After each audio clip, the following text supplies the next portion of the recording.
souveraineté française, de souveraineté européenne, et puis d'être rassurant dans un contexte extrêmement mouvant et parfois inquiétant. On vous a vu sur la photo, vous n'étiez pas très loin du président de la République, vous étiez bien placé. Moi j'ai envie de savoir comment ça se passe quand le président reçoit, vous dire bonjour, je suis ravi de vous accueillir à l'Élysée, où il vous pose des questions, où il vous dit allez-y, posez-moi des questions. Comment ça se passe? Comment il lance le débat?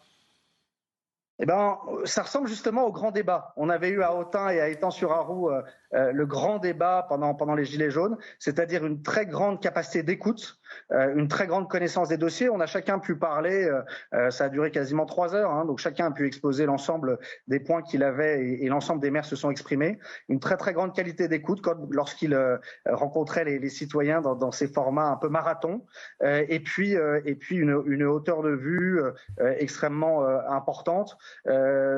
Tous les maires ont pu évoquer leurs questions. Il y a eu des avis sur la loi Paris-Lyon-Marseille, sur le mode d'élection dans les petites communes. Il n'a pas forcément pris parti sur l'ensemble des sujets, mais il nous a redonné un cadre qui est aussi important pour notre action, un cadre de transition, un cadre de reconquête de la souveraineté française et de la souveraineté européenne. Oui, mais je vous interromps, est-ce que vous avez parlé de la sécurité? Est-ce que vous avez parlé des problèmes de santé, enfin des choses qui touchent les Français et surtout...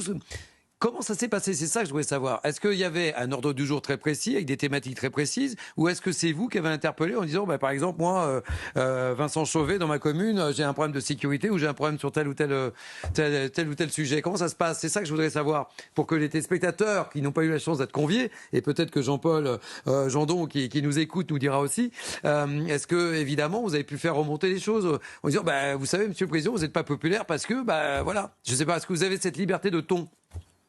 Ah oui, complètement. Hein, et le tutoiement était facile, notamment par rapport à certains élus qui le connaissent bien. On a été le porte-parole finalement des habitants. La question de la santé, effectivement, a été au cœur des questions dans tous les territoires, partout, pour toutes les couches de la population.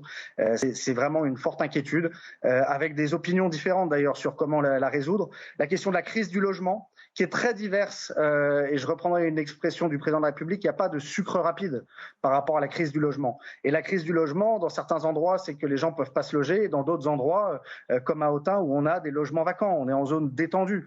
Et c'est important aussi de faire remonter finalement la réalité, pas que des grandes villes, pas que de la région parisienne, mais aussi de ces territoires ruraux, de ces petites villes qui maillent le territoire, où on parle aussi d'impuissance publique, de maires qui sont face à des procédures extrêmement longues, qui ralentissent l'action publique. Et ça, c'est extrêmement frustrant pour les maires, c'est frustrant pour les habitants. Voilà, tous ces irritants qui font que, on va pas aussi vite qu'on voudrait, et puis que les habitants parfois ne sont pas complètement satisfaits parce que, on n'arrive pas forcément à leur amener les services publics, notamment le service public de santé. Et puis, on n'arrive pas forcément à aller aussi vite avec une attente qui va croissante. Les chaînes d'information en continu font aussi que un certain nombre de thématiques remontent peut-être plus qu'elles n'existent en réalité, mais surtout font que l'attente et la réactivité est extrêmement attendue. Et face à ça, on a une machine administrative.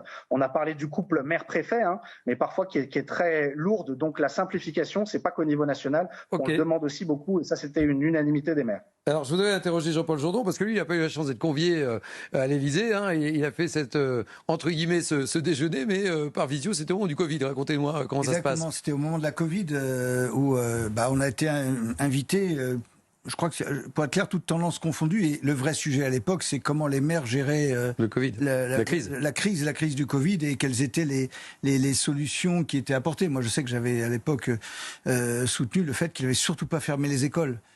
Parce que pour moi, c'était extrêmement important que les enfants continuent à aller à l'école. Et donc, ça fait partie des débats que nous avons eus. Donc, ces démarches sont bien, mais après, à la fin, qu'est-ce qu'on en retient? On en retient que le pouvoir... Ça sert à quelque chose ou pas? Oui, là, sur le coup, parce qu'on était vraiment en situation de crise. Et donc, je pense qu'on a été écoutés. Je veux dire, les maires qui sont quand même toujours en première ligne ont été écoutés. Après, à la fin, est-ce que la vie des gens a bougé en faisant ces... Mais est-ce que ça sert à quelque chose, selon vous? Je n'ai pas posé les questions à Vincent Chauvet, mais est-ce que ça sert à quelque chose? Est-ce que c'est pas un peu trop tard aussi là? Ce que j'étais en train de me dire, c'est que ça fait quand même 8 ans qu'il est au gouvernement. Donc les problèmes de pouvoir d'achat sont toujours là, la sécurité est toujours là, la désertification médicale est là, les problèmes de logement sont là, les problèmes de la ruralité, les problèmes des banlieues sont là.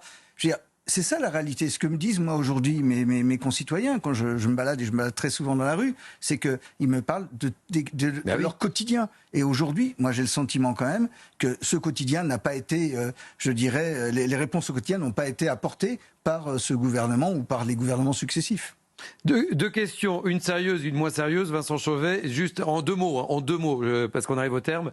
Est-ce que vous avez le sentiment que ça sert à quelque chose? Je vous repose la question, c'est la question que j'ai posée à Jean-Paul Jeannot, et vous voyez que ma deuxième question est plus facile. Je crois que le maire de Cergy, mon collègue, a raison sur un point, notamment sur le fait que le Covid a été une vraie rupture. Et le président en a parlé. On a manqué de masques. Ensuite, on a manqué de vaccins. Ensuite, on a manqué de gaz, d'énergie. On a manqué d'électricité. On a demandé aux gens d'arrêter de se chauffer. Là, on est en train de se dire qu'il faut peut-être remonter au niveau de la défense. Eh bien, en tout cas, il y a un retour d'expérience qui est extrêmement important. Et le message principal du président, c'était de dire les temps difficiles ne sont pas derrière nous, ne sont pas que derrière nous. Il va y avoir encore des temps difficiles à l'avenir. Et justement, il faut se préparer pour ne plus avoir à affronter de pénuries, de situations critiques. La résilience, le fait de pouvoir travailler, y compris à l'échelon local, assurer la stabilité de la société, ça va devenir extrêmement crucial dans la décennie à venir. C'était un peu aussi son message, un retour d'expérience et un cadrage sur le long terme. Bon, ma question moins sérieuse, c'était quoi le dessert ? Le dessert, c'était une petite salade de fruits qui était très bien. On serait resté plus longtemps, mais malheureusement, le président avait un agenda chargé et nous aussi. Mais félicitations aux chefs et aux cuisines de l'Élysée. La gastronomie française a de quoi s'enorgueillir et en tout cas, c'est important aussi que dans les réceptions officielles, on puisse mettre en valeur les produits du terroir. Eh ben avec de telles félicitations, vous risquez d'être réinvité à mon avis. Merci beaucoup Vincent Chauvet. On en sait un petit peu plus sur cette réunion et ce déjeuner. Merci beaucoup en tous les cas, c'est un plaisir de vous avoir. On se retrouve dans quelques instants avec notre deuxième coup de projecteur.